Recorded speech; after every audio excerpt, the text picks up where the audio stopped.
acknowledged in India as the father of the nation. Gandhiji was also an efficient writer. He wrote many books, including an autobiography, The Story of My Experiments with Truth. Read the given extract from the autobiography.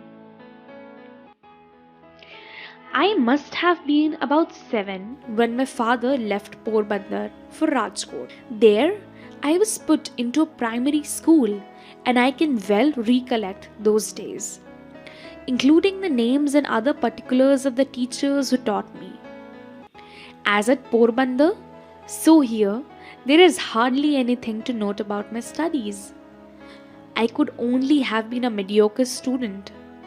From this school, I went to the suburban school and thence to the high school, having already reached my 12th year. I do not remember having ever told a lie.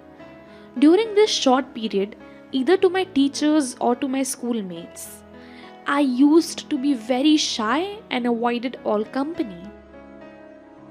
My books and my lessons were my sole companions.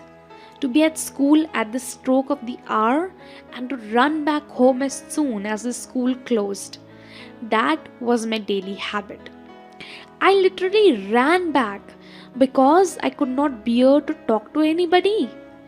I was even afraid lest anyone should poke fun at me.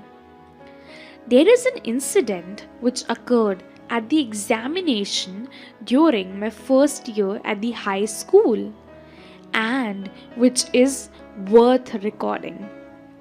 Mr. Gills, the educational inspector, had come on a visit of inspection.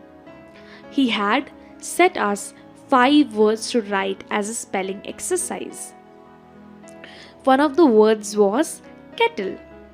I had misspelt it. The teacher tried to prompt me with the point of his boot, but I would not be prompted.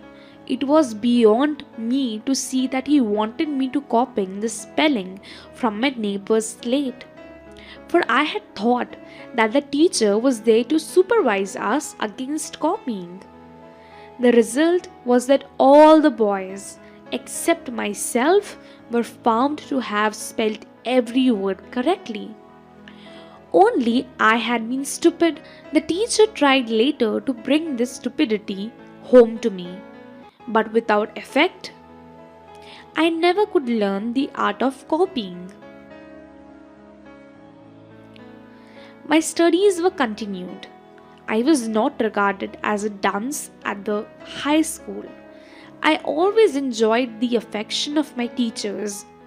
Certificates of progress and character used to be sent to the parents every year. I never had a bad certificate. In fact, I even won prizes after I passed out of the second standard. In the 5th and 6th, I obtained scholarships of rupees 4 and 10 respectively.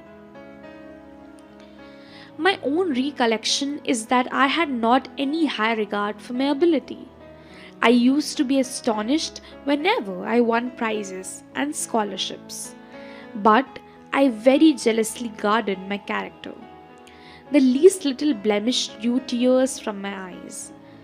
When I merited or seemed to the teacher to merit a rebuke, it was unbearable for me. I remember having once received corporal punishment. I did not so much mind the punishment as the fact that it was considered my desert. I wept piteously. That was when I was in the 1st or 2nd standard. There was another such incident during the time when I was in the 7th standard. Dorabji Dulzi Gimi was the headmaster then. He was popular among boys as he was a disciplinarian, a man of method and a good teacher. He had made gymnastics and cricket compulsory for boys of the upper standards. I disliked both. I never took part in any exercise, cricket or football. Therefore, they were made compulsory. My shyness was one of the reasons for this aloofness, which I now see was wrong. I then had the false notion that gymnastics had nothing to do with education. Today, I know that physical training should have as much place in the curriculum as mental training. I may mention, however, that I was none the worse for abstaining from exercise. That was because I had read in books about the benefits of long walks in the open air, and having liked the advice, I had formed a habit of taking walks, which was still remained with me. These walks gave me a fairly hardy constitution. The reason of my dislike for gymnastics was my keen desire to serve as nurse to my father. As soon as the school closed, I would hurry home and begin serving him. Compulsory exercise came directly in the way of this service. I requested Mr. Gimme to exempt me from gymnastics so that I might be free to serve my father.